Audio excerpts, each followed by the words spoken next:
দাবি হচ্ছে দ্বাদশ সংসদ নির্বাচনে অংশগ্রহণকারী ও নির্বাচনের পক্ষে স্বৈরাচারী সরকারের দূষণদের বিচার ও গ্রেপ্তার করতে হবে। যারা দ্বাদশ নির্বাচনে অংশগ্রহণ করেছেন এবং যারা সহযোগিতা করেছেন তাদের সবাইকে গ্রেপ্তার এবং তাদের বিচারের দাবি করছি। দ্বিতীয় দাবিটি হচ্ছে হাসিনার জুলুমের শিকার ক্ষতিগ্রস্ত ব্যক্তি ও প্রতিষ্ঠানের থানাভিত্তিক তালিকা প্রস্তুত করতে হবে। জনস্বার্থে অতি গুরুত্বপূর্ণ প্রতিটি থানার তালিকা হতে টপ 10 ঘটনাকে ৪৫ দিনের মধ্যে প্রতিকারের ব্যবস্থা করতে হবে। ৩ নম্বর হচ্ছে হাসিনা কর্তৃক জুলুম নির্যাতনের বিষয়গুলো জাতীয়ভাবে প্রচার করতে ব্যবস্থা করতে হবে। আমি আবার বলছি, হাসিনা কর্তৃক জুলুম নির্যাতনের বিষয়গুলো জাতীয় প্রচার মাধ্যমে প্রচার করতে হবে। অন্তর্বর্তীকালীন সরকারকে তাদের ইমেজ বিল্ডিং করতে হবে।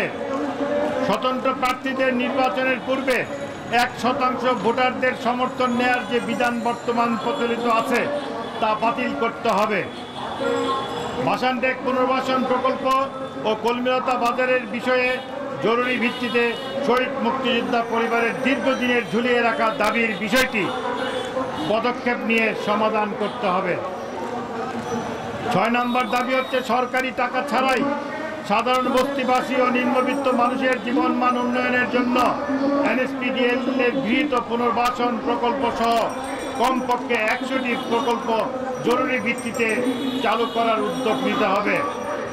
চলমান এই আন্দোলনে যারা শহীদ হয়েছেন বা হইতেছেন তাদের তালিকা করে তাদেরকে জাতীয় বীরের মর্যাদা প্রদান করতে হবে এবং প্রতিটি পরিবারকে উপযুক্ত ক্ষতিপূরণ দিতে হবে।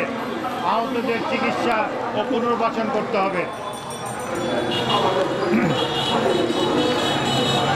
8 নম্বর হচ্ছে ঘুষখোর, দুর্নীতিবাজ, অর্থ পাচারকারী, লুটপাটকারী ও সন্ত্রাসীদের বিরুদ্ধে কঠোর ব্যবস্থা গ্রহণ ও আওয়ামী লীগকে নিষিদ্ধ ঘোষণা করতে হবে। আন্দোলন কর্মসূচি পরবর্তী আমাদের আজকে থেকে আগামী